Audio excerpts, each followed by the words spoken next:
നമ്മൾ റമദാനില് സമൃദ്ധമായ ഭക്ഷണം കഴിച്ച് നോമ്പ് തുറക്കുമ്പോൾ ചില ആളുകൾ ഒരു നേരത്തെ കഞ്ഞിക്ക് വേണ്ടി ഇതേപോലെ പാത്രവും പിടിച്ച് കാത്തു നിൽക്കാണ്. അവരുടെ മുന്നിൽ ദൈവത്തിന്റെ മാലാകന്മാരായി ഒരു കൈത്താങ്ങായി പ്രത്യക്ഷപ്പെടുകയും ചെയ്യും മനുഷ്യരൂപത്തില്.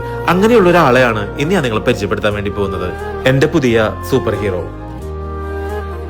ഇത് ചെളിങ്ങാട് ഒറ്റത്തൈ സെന്റർ. ഞാൻ കളിച്ച് വളർന്ന് പഠിച്ചിറങ്ങിയ സ്ഥലം. കഴിഞ്ഞ 29 വർഷമായിട്ട് ഇവിടെ എല്ലാവർക്കും ഒരേപോലെ, അത് മുസ്ലിം എന്നില്ല, ഹിന്ദു എന്നില്ല, ക്രിസ്ത്യൻ എന്നില്ല, പാവപ്പെട്ടവനെന്നില്ല, പണക്കാരനൊന്നുമില്ല, എല്ലാവർക്കും ഇവിടെ ജീരകക്കഞ്ഞി കൊടുക്കുന്നുണ്ട്. ആ ജീരകക്കഞ്ഞി മേടിക്കാൻ വരുന്ന കുട്ടികളിൽ കാണുന്നത് എങ്ങനെയാണ് ആ ഒരു ജീരകക്കഞ്ഞിയുടെ വിശേഷങ്ങൾ എന്നൊക്കെ നമുക്കൊന്ന് കണ്ടറിഞ്ഞാലോ. വാ. ഇതാണ് ഇപ്പം 29 വർഷം. 26 വർഷം ഞാനുണ്ടായിരുന്നു. 5 മണി മുതൽ 5:30 വരെ ഉണ്ടാവും.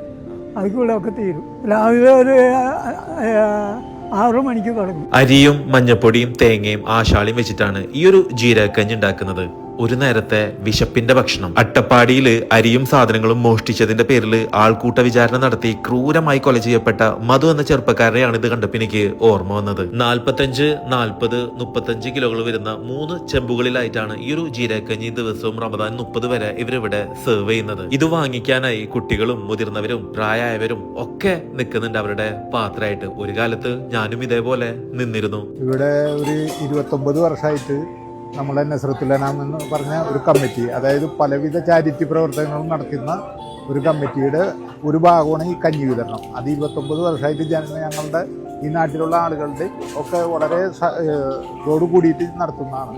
കോവിഡ് കാലത്ത് 2 വർഷം ഞങ്ങൾക്കിത് കഴിച്ചില്ല. അത് എത്രത്തോളം ആളുകൾ ബുദ്ധിമുട്ടി എന്നുള്ളതൊക്കെ നമ്മൾക്ക് അറിയാവുന്ന കാര്യമാണ്. അപ്പോൾ അതുകൊണ്ട് ഇപ്പോൾ ഓരോ വർഷവും വളരെ ഭംഗിയായിക്കൊണ്ട് ചെയ്യുന്നുണ്ട്, ജനങ്ങളുടെ എല്ലാവരുടെ സഹകരണത്തോടു കൂടി. പിന്നെ ഒരു വ്യക്തിയുണ്ട്, ഒരു ഇസ്മായിൽ ഹാജി എന്ന് പറഞ്ഞൊരു അദ്ദേഹം ഇവിടുന്ന് 1 കിലോമീറ്റർ ദൂരമുള്ള ആളാണ്. ആ മൂപ്പര് വലിയൊരു പാത്രമായിട്ട് വന്നിട്ട് കഞ്ഞി കൊണ്ടുപോയിട്ട് ആ ഭാഗത്തുള്ള കുറേ പ്രായമായ സ്ത്രീകളും മറ്റുള്ളവരൊക്കെ ഉണ്ടല്ലോ അവർക്കൊക്കെ വിതരണം ചെയ്ത് വളരെ സന്തോഷകരമായിട്ട് നടന്നുകൊണ്ടിരിക്കുന്നു.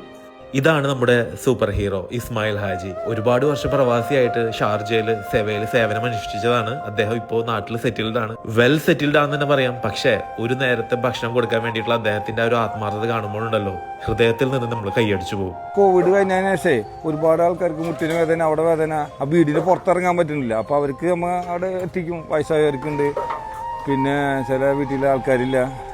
അപ്പോൾ കഞ്ഞി ഭയങ്കര പ്രധാനമാണല്ലോ ഇപ്പോൾ റമളാൻ മാസത്തിൽ. ഇത് മാത്രം കുടിച്ച് നോമ്പെടുക്കുന്നവരുണ്ട്, അവിടെ പോയിട്ട് എടുക്കണം. ഇത് മാത്രം കുടിച്ചിട്ട് ഒരുപാട് ആൾക്കാരുണ്ട്. അതെന്റെ കൂടെ ഒന്ന് വരുന്നച്ചാൽ നമുക്ക് ഒന്ന് കാണാം. ഈ കാഴ്ചകളൊക്കെ കണ്ടറിയാൻ വേണ്ടിയിട്ടാണ് അദ്ദേഹത്തിന്റെ ക്ഷണനുസരിച്ച് ഞാനും കൂടെ പോയത്. പക്ഷെ ആ കാഴ്ചകൾ എനിക്ക് പറഞ്ഞറിയിക്കാൻ കൂടി പറ്റാത്തത്ര സന്തോഷവും വിഷമവും ഒക്കെ കൂടെ ഉണ്ടാക്കുന്നതാണ്. ജോലി കഴിഞ്ഞാൽ ഒരു മതിൽക്കെട്ടിനുള്ളിലെ മുറിയിൽ ഒതുങ്ങി കൂടുന്ന, കാശ് കൂട്ടി വെച്ച് നാട്ടിലോട്ട് അയക്കുന്ന ഒരുപാട് ശരാശരി പ്രവാസികളെ നമ്മൾ കണ്ടിട്ടുണ്ട്. ചിലപ്പോ അതേപോലെയുള്ള ഒരു പ്രവാസിയുടെ വീടായിരിക്കാം ഇത്, അല്ലെങ്കിൽ ആരോരുമില്ലാത്ത വീടായിരിക്കാം, ആരാന്നറിയില്ല. പക്ഷെ എന്നാൽ ഇത് ചെയ്തു കൊടുക്കുന്ന ഇക്കാടെ ഒരു പുണ്യ പ്രവൃത്തിയെ അംഗീകരിച്ചു കൊടുക്കാതിരിക്കാൻ വയ്യ. ഇതില് ജാതിയില്ല, മതമില്ല, മനുഷ്യനില്ല. പ്രളയകാലത്ത് ഉടുത്ത ഡ്രസ്സ് ഇട്ട് വീട് വിട്ടിറങ്ങി എല്ലാവരും ഒരു കുടുക്കീഴില് ഉറങ്ങിക്കിടന്ന് നമ്മളെല്ലാ മലയാളികളും കണ്ടതാണ്. വിശപ്പിന് എന്ത് ജാതി, എന്ത് മതം, എന്ത് ദൈവം അല്ലേ?